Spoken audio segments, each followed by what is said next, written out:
అండి, అందరూ ఎలా ఉన్నారు? నేనైతే చాలా బాగున్నానండి. ఈరోజు ఇంట్లోనే సింపుల్గా వెజ్ బిర్యానీ ఎలా చేసుకోవాలో మీకైతే చూపిస్తున్నానండి. ఈ విధంగా మీరు ట్రై చేస్తే మీకు కూడా సింపుల్గా ఇంట్లోనే వెజ్ బిర్యానీ అయితే చేసుకోగలరు. దీనికి కావాల్సినవి క్యారెట్, ఆనియన్, పచ్చిమిర్చి, దానికి సరిపడా బిర్యానీ మసాలా అయితే తీసుకున్నానండి. ఈ విధంగా తర్వాత దీనికి సరిపడా కొత్తిమీర కూడా నేను ముందే కట్ చేసుకొని పెట్టుకున్నాను. వీటికన్నా ముందే బియ్యం అయితే నానబెట్టుకొని పక్కన పెట్టేసుకున్నానండి. కొంచెం నానితే బిర్యానీ అయితే స్మూత్గా ఉంటుందండి. తర్వాత దీనికి కావాల్సిన బిర్యానీ గిన్నె, దానికి సరిపడా ఆయిల్ తీసుకొని ముందుగానే కట్ చేసుకొని పెట్టుకున్న ఆనియన్స్, పచ్చిమిర్చి, ఇంకా బిర్యానీ మసాలా వేసుకొని బాగా వేయించుకోవాలండి. గోల్డెన్ కలర్ వచ్చే వరకు వేయించుకోవాలండి.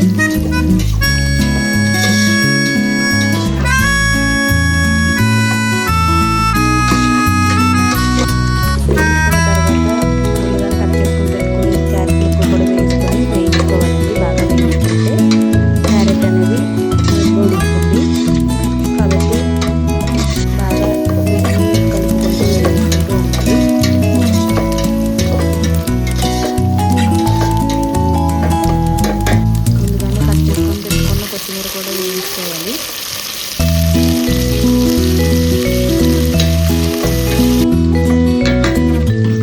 బాగా వేగిన తర్వాత సరిపడా ధనియాల పొడి, ఇంకా గరం మసాలా కూడా వేసుకొని బాగా వేయించుకోవాలండి.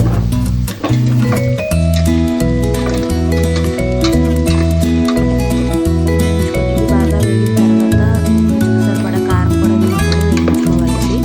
లేదంటే కారం వాసన అయితే వస్తుంది కాబట్టి కారాన్ని కూడా బాగా వేయించుకోవాలి. వేయించుకున్న తర్వాత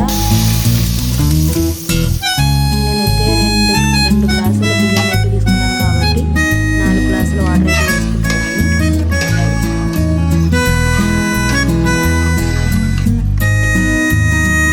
రుచికి సరిపడా సాల్ట్ కూడా వేసుకొని బాగా కలుపుకుంటున్నానండి. కలుపుకున్న తర్వాత ఇప్పుడు బిర్యానీ కోసం పెట్టిన ఎసరు అనేది ఎసరు బాగా మరిగేంత వరకు ఉండాలి. ఉడికిన తర్వాత ఈ విధంగా ఎసరు అయితే వస్తుందండి. ఎసరు వచ్చిన తర్వాత మనం ముందుగానే నానబెట్టుకున్న బియ్యాన్ని వాటర్ అంతా వచ్చేసి బియ్యాన్ని మాత్రం వేయాలండి. వేసిన తర్వాత బాగా కలుపుకోవాలి.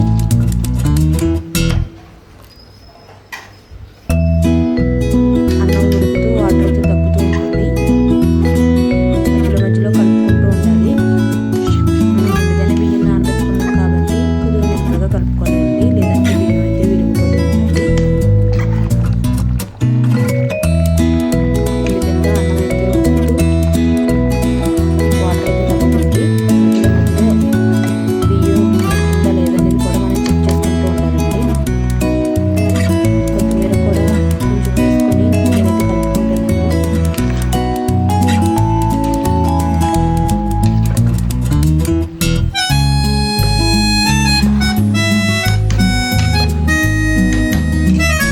ఈ విధంగా వాటర్ అనేది తగ్గుతూ ఉంటుంది కాబట్టి మధ్యలో మనం ఒకసారి రైస్ అనేది సరిగ్గా ఉంటుందో లేదా అనేది చెక్ చేసుకోండి. ఇంకా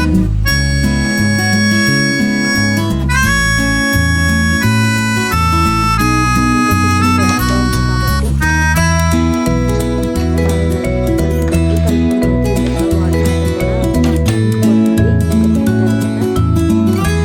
వాటర్ అంతా ఇంకిపోయిన తర్వాత ఆవిరి అనేది బయటకు రాకుండా మూత పెట్టుకోవాలి.